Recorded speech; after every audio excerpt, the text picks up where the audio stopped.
पिछले वीडियो में हम अवयव का गुणन समझ तो लिया था, पर डेफिनेशन नहीं देख पाए थे, तो एक बार देख लेते हैं क्या है अवयवों का गुणन। माना दो अवयव ए और बी है तथा इनका गुणनफल ए बी होगा। हम जानते हैं यदि ए बी लेंगे तो गुणा करेंगे तो ए बी तो प्राप्त होगा, तथा ए बी कोई अवयव है तो वह अवयव ए आई जे है, इसकी कोटि एम इंटू एन है, मान लिया आपने, ठीक है। इसलिए ए बी का ए आई जे व अवयव जो ये निकालेंगे ना, कैसे निकालेंगे, ए वन वन कैसे निकाला था पता है, ऐसे ये ए वन वन कहाँ से निकाला था, ए की आई वी पंक्ति ली थी, बी का जेवा स्तंभ लिया था, यदि वन वन निकाला था तो पहली पंक्ति ली थी और जी में पहला स्तंभ लिया था और इनके संगत अवयवों का गुणा किया था, है ना, और फिर इन्हें जोड़ दिया था। तो वही यहाँ पर लिखा हुआ है, क्या किया हमने कि जो ए बी है उसका जो भी ए आई जे अवयव है वो ए की आई वी पंक्ति यानी कि वन वन निकालेंगे तो ए की पहली पंक्ति, ठीक है, तथा बी के जेवे स्तंभ यानी कि जो सेकंड नंबर पे हैं, यदि यहाँ दो होता तो हम बी का दूसरा स्तंभ लेते, तीन होता तो तीसरा स्तंभ लेते हैं। स्तंभ के संगत अवयवों के गुणनफल उनको आपस में मल्टीप्लाई करते और फिर क्या करते, योग करते, और वो उसके बराबर होता है, ठीक है। यही यहाँ लिखा हुआ है, एक उदाहरण भी दिया हुआ है हमें कि यदि ए 1 3 2 4 3 1 2 2 है तो ए बी का A12 अवयव क्या होगा, तो हमें ए में कौन सी देखनी है, पहली पंक्ति, ये हमने अंडरलाइन कर ली, बनाना नहीं है एग्जाम में, वो तो समझाने के लिए। 2 यानी कि बी में दूसरा स्तंभ लिखना है, इसके संगत अवयव का गुणा कर लो, 1 एकम 1 2 नहीं 3 दूना 6, इनका क्या करना है, जोड़ना है, फाइनल उत्तर 27 आएगा। ये वही भाषा लिखी हुई है नीचे यहाँ पे नोट करके कि ए कोमा बी अवयव का गुणन केवल तभी संभव है यदि ए में स्तंभों की संख्या बी में पंक्तियों की संख्या के बराबर है, जो हमने पिछले वीडियो में चर्चा कर ली थी। अब एग्ज़ाम में कैसे लिखना है इसी के लिए हमने एक उदाहरण लिया हुआ है, तो देख लीजिए क्या दिया हुआ है उदाहरण में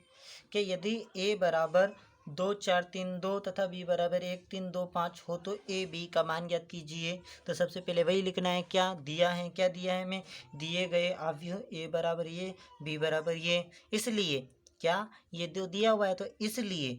हमें ज्ञात क्या करना है, ए बी ज्ञात करना है, एन टू बी, तो ए इंटू बी बराबर क्या हो जाएगा, यहाँ पर ए है ए की जगह मान रख दीजिए, बी है बी की जगह मान रख दीजिए, दोनों का गुणा कर रहे हैं, बीच में डॉट लगा दीजिए,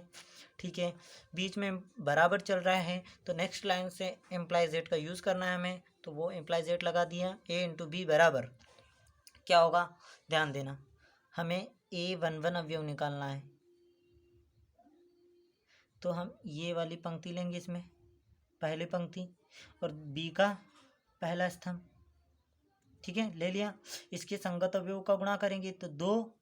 का गुणा 1 में करेंगे, 2 का गुणा 1 में किया, 4 का गुणा 2 में करेंगे और इन दोनों को क्या कर देंगे, जोड़ देंगे। अब हमें ये कौन सा अवयव है, वे 1 2, ठीक है। हमें पता होना चाहिए कि दोनों समान कोटि के अवयव हैं तो इनकी कोटि भी वही आएगी, है ना। तो A12 कैसे निकालेंगे, इसकी पहली पंक्ति इसका दूसरा स्तंभ, तो पहली पंक्ति दूसरा स्तंभ, 2 का गुणा 3 में किया, 4 का गुणा 5 में किया, दोनों को जोड़ दिया। ऐसे ही 2 1 निकालेंगे तो इसका दूसरा अवयव लेंगे, 3 का गुणा 1 में किया, 2 का गुणा 2 में किया, जोड़ दिया, 3 का गुणा 3 में किया, 2 का गुणा 5 में किया, जोड़ दिया, 2 एकम 2 4 दूना 8, तो 2 एकम 2 प्लस 8, 3 दूना 6 प्लस 4 पंजे 20, 3 एकम 3 प्लस 2 दूना 4, 3 तिया 9 प्लस 5 दूना 10, आगे 8 2 10,